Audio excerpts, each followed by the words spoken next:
Hello everyone, good morning, welcome back to my channel. আশা করছি তোমরা খুব ভালো আছো। আমি কিন্তু খুব ভালো আছি। আর গুড মর্নিং সবাইকে। আর সকাল থেকে যে ব্রাশ করতে শুরু করে দিয়েছি উঠে। আর এই যে আমার ছেলেকে দেখছো, আমার সঙ্গে সঙ্গে ঘুরছে ছেলে। এইবার চললো সারাদিনে কাজ কর্ম, রান্না বান্না সমস্ত কিছু। আর যা পরিমাণে গরম পড়েছে, গরমে আর থাকা যাচ্ছে না, এত পরিমাণে গরম পড়েছে। রাত্রিবেলা তো আমার ছেলে শুতেই পারিনি, এত কষ্ট হচ্ছে গরম। একটা দিক থেকে ঠিক, কিন্তু আমার টালির ঘর, এই ঘর থেকে অনেক শান্তি, অনেক শান্তি। রাত্রিবেলা এতটা ঠান্ডা লাগে, তখন ঠান্ডা হয়ে যায় ঘরে। এই ঘর মানে আরাম, একটা আলাদাই একটা আরাম ছিল আমার। এটা এই ঘরে এখনও সেই আরামটা নেই। হয়তো দুপুরবেলা শান্তি, রাত্রিবেলা কিন্তু প্রচণ্ড গরম।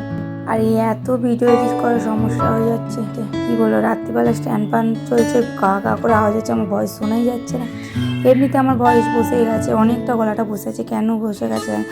অনেকে বলছে যে থাইরয়েডের, রূপা বললো যে থাইরয়েড হলে নাকি গলা এরকম বসে যায়। দেখি একবার ইচ্ছা আছে থাইরয়েডটা চেক করে নেবো। যদি বাইচান্স আমার শুকনো থাইরয়েড হতেও পারে, না হওয়ার তো কিছু নেই। তার জন্য হয়তো বললো গলা বসে যায়, সবার আগে নাকি গলা বসে যায়। তোমরা কি জানো? জানলে একটু আমাকে কমেন্ট করে জানিও থাইরয়েড হলে গলা বসে যায় কিনা।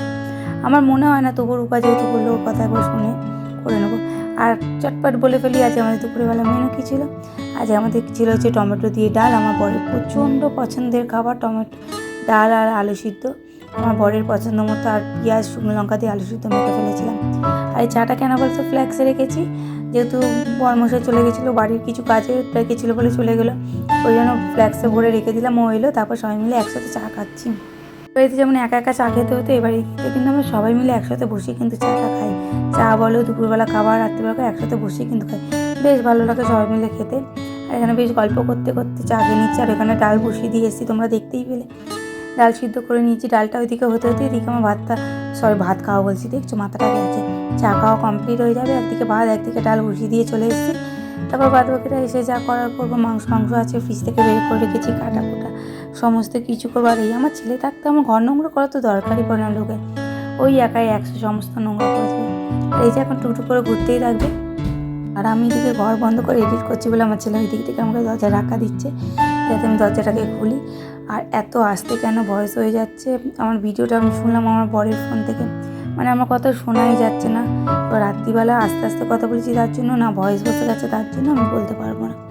আর এই রান্নাঘরে দেখো বেশ আলো পড়ে কিন্তু। আর কী বলতো, সময় কিন্তু দেখতে দেখতে চলে যাচ্ছে। সময় কিন্তু কারোর জন্য থেমে থাকে না। আমি থেমে থাকলেও আমার সময় কিন্তু থেমে থাকছে না। সময়ের মতো ঠিক টাইম দিয়ে চলে যাচ্ছে। আমি পিছিয়ে পড়ছি মাঝে মধ্যে, কিন্তু সময় এগিয়ে যাচ্ছে। কী করবো, সব নিয়েই তালিগুলো জীবন আপাতত এখন কাটছে। 5 মিশালি জীবন কাটছে, এটা সেটা করে, দৌড়ঝাঁপ করে। আর এই যে তোমাদের বললাম টমেটো যে কেটে এখানে বসিয়ে দিলাম ডাল করবো বলে, টুকটুক করে। এই যে এখন ছুরিতেই এখন কাটার কুটিগুলো করছি, যেহেতু ওইদিকে রান্না করছি সুবিধা হচ্ছে, জানো তো, বারবার বসতে উঠতেও কষ্ট হয়, ওই জন্য সুবিধা হচ্ছে এখন ছুরিতে। আর আমি কাটতে পারি, মামনি কিন্তু ছুরিতে আবার কাটতে পারে না।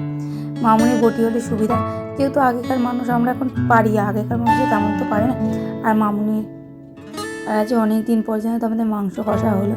খুব একটা বান্টির জন্য মাংস কষা হয় না, আলু ছাড়া আমাদের মাংসই হয় না। যেহেতু আমি একটুখানি কষা কষা মাংস খেতে ভালোবাসি, আমার দেওয়ারও ভালোবাসে, বান্টি একটু আলু ছাড়া না আর মাংস খেতে ভালোবাসি না। ও যেমন আজ মাংস হয়েছিলাম কাই নেয়নি, 2 পিস মাংস দিয়ে খেয়েছে, একদম কাই নেয়নি। আর এই বাড়ি আরম্ভ করেছি, কত মানুষ হচ্ছে, কত হিংসা হচ্ছে, কত জ্বলন হচ্ছে, সে আর বলার ভাষা নেই আমার। মানে চোখের সামনে দেখতে পাচ্ছি মানুষের কথা, আমাকে দেখে চুপ করে যাচ্ছে এরকম। এই বর্ষাকালে এই যে আমার ঘরে এত পরিমাণে অসুবিধা হতো যে কি, জল পড়তো, বিশেষ করে মামুনি ঘরে জল পড়তো, আমার ঘরে জল পড়তো, বাথরুম যেতে অসুবিধা হচ্ছে, যেহেতু আমাদের সব কিছু বাইরে ছিল, জল জমে যেত, খুব অসুবিধা হচ্ছে। এই বর্ষা হয়তো সেই অসুবিধাটা করবো না, কিন্তু তবু বলবো আমার ওই বাড়ি অনেক শান্তি ছিল, অনেক সুখের ছিল। টালির হোক, কিন্তু অনেক শান্তি, অনেক সুখে। দিনের শেষে রাত্রিবেলা শুয়ে শান্তি পেতাম, এখানে যেটা একদম পাই না, গরমে কষ্ট রাত্রিবেলা। দিনের বেলাটা শান্তি হলো, রাত্রিবেলাটা খুব কষ্ট হচ্ছে গো।